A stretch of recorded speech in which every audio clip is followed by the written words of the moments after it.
Уборнага чип келейин деген бойдон балдарга жаздым, чыккыла кеттик дедим. Бияка жыласка келдик. Келсек артыбыздан келди. Уже сездик. Ал мезгилде уже биз ар жак бер жактан сурасак бул даже телефондордон карыз болгон. Телефондордон карыз экен. Анконата камап алдык, менде видеолор бар. Андан тышкары Нарынга волонтерлор кеткен. Ал жерде волонтерлорду деле эч ким контроль кыла алган эмес да. Эми ал жерде либо Алла үчүн иштеш керек болчу, либо акча иштеш керек болгон адамдар болгон. Экиге бөлүнгөн.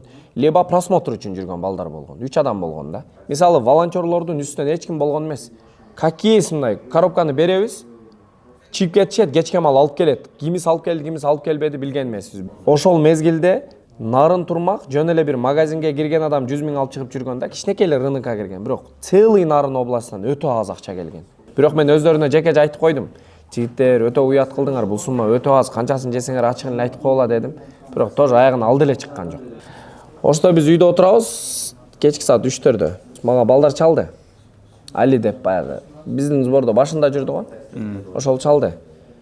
Аскарка ушундай бирөөлөр кармалып калды. Ал мезгилде мен уже сбордон чыккан, мен өз Аслан менен Байканда чыккам да. Кармап алышты. Анан баланы алып келгилечи, бул кандай акмакчылык дедим мен ушул ооруган адамдын үстүнөн. Өзү эже кыйналып сум ары бери болуп жүргөн болсо аны алып келип мен чынын айтканда урдум анычы. Ачыгын эле урдум мен, бир аз мындай урдум да. Анан эртеси ызычуу болуп ары бери айтып анан кийин всё болду анда эми өзүңөр билгиле дедим. Бирок мойнуна алган, ошондо деле канча алды? 700 000 жеп койдум деп мойнуна алган. Аны да интернетке чыгарган жокпуз. Ал видео дагы бар менде. Анан бул Аймеримдин сборундагы машина боюнча балиги акырында таза болсо чумуна жетет да. Конечно. Бирөө эртең келип сайбай салчы. Ошол балиги нервистик менен эмеңе жетпейт да.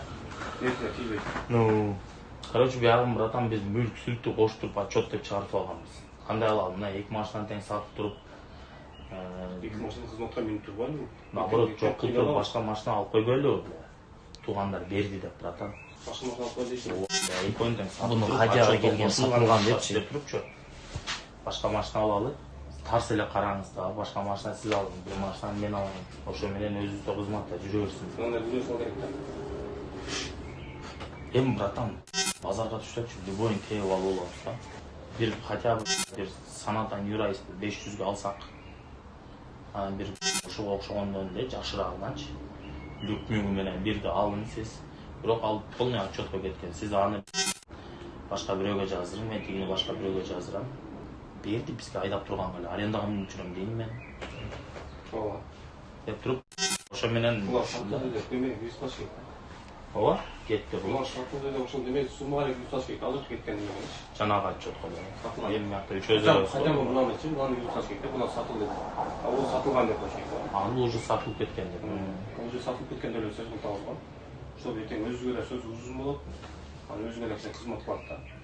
Бизден мына буга чейин сатып алган деп туруп карнивалды мисалы үчүн азыр бирөө сатып ала турган болсо, скупкага деле азыр жыласка алып барып туруп деле киргизебиз 2 машинаны ичип. Жыласпы аяктап болсун, эмирге жакка. Ну, ондай бирөөлөр керек билет. Апалы сатыш керек. Ямал анда базарга даярдайлы. Жөбүр жок барып келбейби? Сатып туруп братан анан кетпейли. 2 күндө эле тоо коебуз, мынандай 10-10 бирөөнү мага алалы. Ортодо шоттон эле анти сизге чоңунан бирди алалы. Аны бирөө берди кылалы. Мен деле таласка алып барып жок дегенде мына хотя бы сборунан мына тийди мага. Туугандар ыраазычылык берди дегенди жок, анан катын бала чакага деле нан берге деле. Дурус турган 1 ай. Мен 1 айда шотун жаап берем депчи. Ошол тең. Хотя бы ошондой кылып туралы братан, эми биягына ыраазычылык ошолор болсун да. Үчөөбүз эле өз сообщенияда. Карнивалдын ордунан ордун киргизип таштайлы дагы. Анан братан тайти шот бизди эртең сизди, мени, эженин карталарында турганычы. Сиз сүйлөшүң. Шот ачың сиз өзүңүздүн атыңызга. Жана Аймерим депчи. Аймерим өзүнүн ачы. Ошо жок, Аймерим деп туруп ачып, сиз өзүңүз башында болуң, эжени башка койбойчу. Сиз өзүңүз башында болуң. Член комиссии, то есть кто разрешается. Сатабыз ба эртең бүсү? Сатабызбы? смело сатып алып. Кече бирөө агыр алып туруп эстайбыз. Түштү да басып. Кечке да. 11 ал. Машина түшүп кетти азыр. 2 машина велосипедке апарып сатабыз деген сөз турат да. Биз ал мезгилде уже Аймеримдин сборунан жок. Сизге машина келген жок, сатып бергиле сбордун машинасы деп. Жок, келген жок. Мен буларды айттым, чото, о карнивал минип жүрөсүңөр, кайсы карнивал десем, сырттан келген, аны сатпайсыңар банда десем, кызмат кылат деди. А так бизге келген жок машинасы. Аймеримдеги сбордун ичинде болуп аткан кыз үчүн биле элеңиз же билбей элеңиз? Билбейт элем. Чото сборду жабыш керек деп калышты. Аны жигиттер өзүңөр карагыла эмес, бияка аралашкан эмес. Мен даже байканга аралашкан эмесмин. Бир нерсенин башында турсаң до конца туруш керек. Же аралашпаш керек. Анан сизде акчаны ким кармаган? Лично ким контроль кылган? Акчаны бизде мен кармадым, Руслан кармады, Байкан кармады, Нуржигит кармады. Болду. Вообще контроль болгон эмес акчада дагы. Контроль эч ким биздин үстүбүздөн келген эмес, же бир анын ата-энеси караган эмес, биз өзүбүз караганбыз. Анан элдин акчасынан ушинтип акча иштегендер, жегендер сөзсүз түрдө жазага тартылыш керек. Сөзсүз.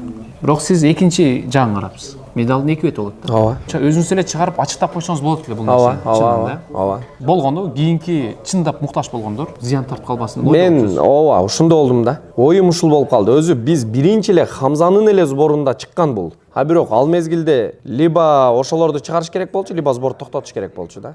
Бирок биздин учурубузда прям акчаны алып урдап кеткен болгон эмес. Кармап алган учурлар болгон. Бир гана ошо волонтер болгон, что кеткен бойдон келген эмес.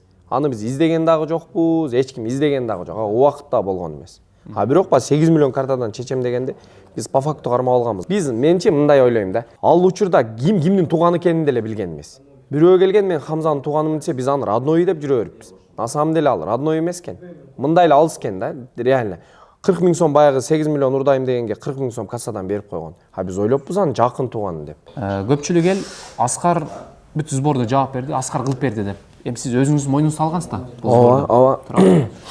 Анан сиз сборчу болуп жүргөндө Могул Айли деп айтып атпайсызбы? Айли ушулар иштеп атты белесиз менен.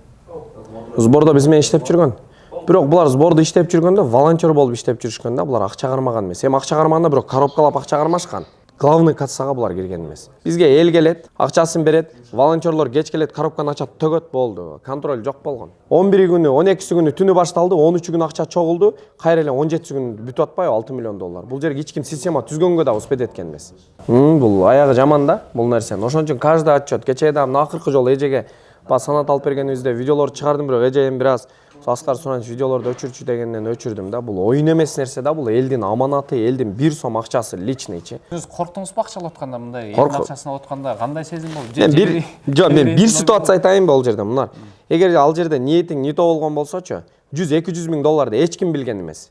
Мында ачыгын эле айтайын, эч ким айттым го, менин үстүмөн контроль жок болгон. Мен бирөөлөрдүн үстүнөн контроль кылгам, бирок менин үстүмөн контроль жок болгон. Себеби Хамзага, Асландын атасына деле акча бергендер аз эле болгон. Мени издеп келип берип жүрүшкөн. Ал жерде аларды эч ким тааныган эмес. Аскар мен өзүңө берейин деп эле чөнтөгүмө мынтип салып кетет. Даже мен чөнтөгүмө кээ учурда ачсам ичинде акчалар болгон. Себеби ызычуу учурунда чөнтөгкө акча салып эле кете берген. Мен ким бергенин да билген эмесмин. Өтө чоң суммалар. Себеби бир коробка кылганыбызда эле 2,5 миллион, 3 миллион акча чогулуп калчу. Коробканы мындай эле четке токтотуп койчубуз. Бирок ол комнатага ызычуу адам кирген эмес. Кандай кылып, ким жеп койду, кандай кылды, түшүнбөй калдык да ошон үчүн. Убакыт келди окшойт Аскар мырза. Канча адамды кармадыңыз жалпы эсептеп бериңиз бул жолу менен? Биринчи күнү Хамзаныкында бирөөнү кармадык, ал камалды бирок. Ал башкы иштери менен да камалды. Андан кийин Ошто кармадык. Бирок ал сбордо бүткөн болчу да эми ал уже Аймеримдин сборунда. Анан нарындагы биздин волонтерлордон аябай аз сумма келди. Целый нарын области. Канча келди сумма примерно? Эсимде жок бирок, перепискалар бар бекен бир.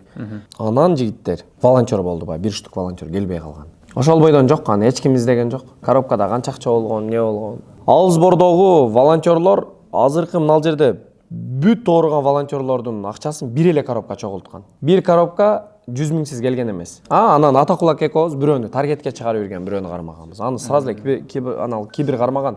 Кармап бизди баланы жолуктурган, аны да чыгарган жокпуз. Бул жолу менен 5-6 киши экен. 5-6 киши. Билгенибиз. Эми мен бул маселелерди угуп туруп мындай ойго келип атабыз. Эртең эми бул чыгарылыш чыккандан кийин бирөөгө жардам бериш деле кыйын болуп калат. Ошону ойлоп, себеби мен өзү ооруган адамды мен менен врачтардан көп адам көрбөсө керек сбордон кийин.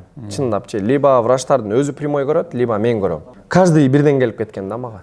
Мен ошолордун жүзүн көрүп алып эле ушул нерселерди чыгарып жүрген болсок, эртең акыйкатта муктаж болгон адамдарга ушул бир кыйын болуп калбасын, элдин ишеничи кетип калбасын деп видеолорду чыгарган эмеспиз. Мен до сих пор телефонумда бар. Мамлекет деңгээлде көңүл бурулуш керек экен. Айткан бизге. Бул нерсеге.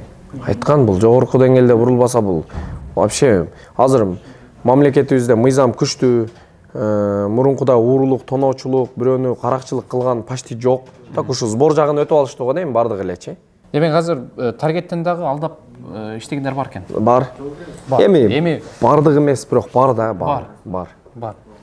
Азыр бирөөгө ишениш кыйын, ошондуктан көрүүчүлөр бирөөгө жардам берерде дагы тактап чындыгында муктаж болсо, анан акчаңарды салгыла. Өзүңүздөр көрүп атасыздар абалды, мындай чоң акчанын ичинде канчалаган адамдар бети ачылып атат азыр. Менде мынча материал бар. Так, сбор учуна келели. Бисмилла, мына биринчи материал. Бул кармалды. Шуну биз кармаганбыз, биринчи. Бул байкуш жанында водитель деп жүрө бериппин, көрсө буну жалдап алыптыр машинаны. 8000 сомго. Мынал материал бар менде анан. Жодо. Саңыз айтсаң. Көрдүңбү? Моюн алган экен бирок. Бул Аймеримдин сборунда болчу, просто мага видеосун жөнөткөн да, негизи. Бул жалабатта акча чогултуп туруп, чогулткан акчаны жеп коет. Ал жерде Аймеримдин ким формасын кийип, номерлерин койсо эле элдер жолдон ишенип бере берген да. Биз билгенибиз өз 10-15 болсо керек, общийчи, мисалы, мынар сенин билгениң, менин билгеним, бирок ал жерде Алла билет. Билбегениңиз канча? Волонтерлорчу очередь менен кирчү акчага. Жок, башында ким турган экен, негизи эле мен таң калган. Башында ким турган, ким акчаны кармаган, кимге кеткен, кимге келген. Ошонусун эле такташ керек го дейм. Эми анан мен калганын укук коргоо органдарына тапшырдым. Туура эле. Өздөрү иликтеп, Туура эле. ким күнөөлүү болсо жазасын тартат. Эң туура. Бул нерселер сөз түрдө бизге эмес, бардык элге сабак катары болсун деп бул чыгарылышты чыгарып атабыз. Сөзсүз. Ар бир сбор чогултканда өздөрүнүн жакын адамын, бир туугандарын койсо эле ошол туураак болот. Мен сага дагы бир видео көргөзүп коем, бул видео өткү чоң. Бул бирок Аймерим менен эмес, бул вообще мына сборго тиешеси жок видео бар. Мынандай болуп калган. Ичи чирип кеткен. 8 сом алып турбай. 2008. Булардын баары интернетке чыккан эмес. Калган акчалар гана 117 миңден калганы гана. Жок, болду, ушу бул жерде жетпейт экен гана. 6 миллион ушундан 7 миллион бар. 4818 бар экен, калган акча гана. Таспи бар, топу бар. Ол дары Жок, Ичин кара. дары бул канча калды? Адамдын жанында турсаң сасып кеткен, себеби ичи ирип кеткен. 5 сомдон? Ай, чатак болуптур. Ошондой учурлар болгон эми, бирок баары абайлаш керек. Бул сбор оюн эмес да, бул элдин акчасы, бирок кыйналган. Кече эле бирөө келди. Ишенесиңби? 8 айлык бала экен, маска тагып коюптур. Ушундай маска тагып койгон бала, 8 айлык баланы өзү обычный кармап отурсаң 1 минутада эле ыйлайт да. Ал бала ыйлабай калган уже, наркоз жей берип ыйлабай, мындай мени эле балбылдап көзү менен карайт. Мынал жерде отуруп сүйлөй албайм деген кыжалат болду. Мен өзү бардыгын мындай көз жумтуруп сбор чогултуп берип коеюн дедим, кыздын состояниясын көрүп. Бирок ушул нерселерди ойлоп кылбайм да. Анан өзүм чөнтөгүмөн атаганымды бердим, алар да ыйлаган бойдон сүйүнүп чыгып кетишти. Сбор кылдыңбы өзүң чөнтөгүңөн дагы чыгар. Бул эч плюска чыга турган иш эмес да бул жерде. Жыластан кийин канча күн, 6 күн иш жок болду, жыластан минус болду. Андан кийин канчасы келип биз минуста эле болдук реально. Реально минуста. Бизге эч ким ыраазычылык айткан жок. Жакшы калпактарды кийдик, грамоталарды жогорку кеңештен алдык. Отурат. Канчасы чакырган ыраазычылык, ишенесиңби? Почти сбордон кийин бир 15 күн ушундай пик болуп турдук го. Күндө сыйлоо, күндө. Келсем экосуна келдим, калган эч кимсине келген эмес. Бүт эле бери бергиле деп. Мен себеби ал жерде мен сыйлык ала турган, сыйлык алыш үчүн кылган эмесмин да. Канчалаган сыйлыктар сыныпын эле жок болду да. Ишке келет, ушундай сиз анан баатырсыз, ой, мындайсыз. Манас ордуна манассыз дегендер келди го, эркекчечи. Макул, анда ишиңизге илип болсо. Болду, кам, болду. Жагдай дуктур. Майли. Любой маалымат болсо бере беребиз. Кандай болбосун сбор боюнча. Материалды көрдүң? Телефон жарым ошо сбор боюнча. А дальше өчүрбөй жүрөм.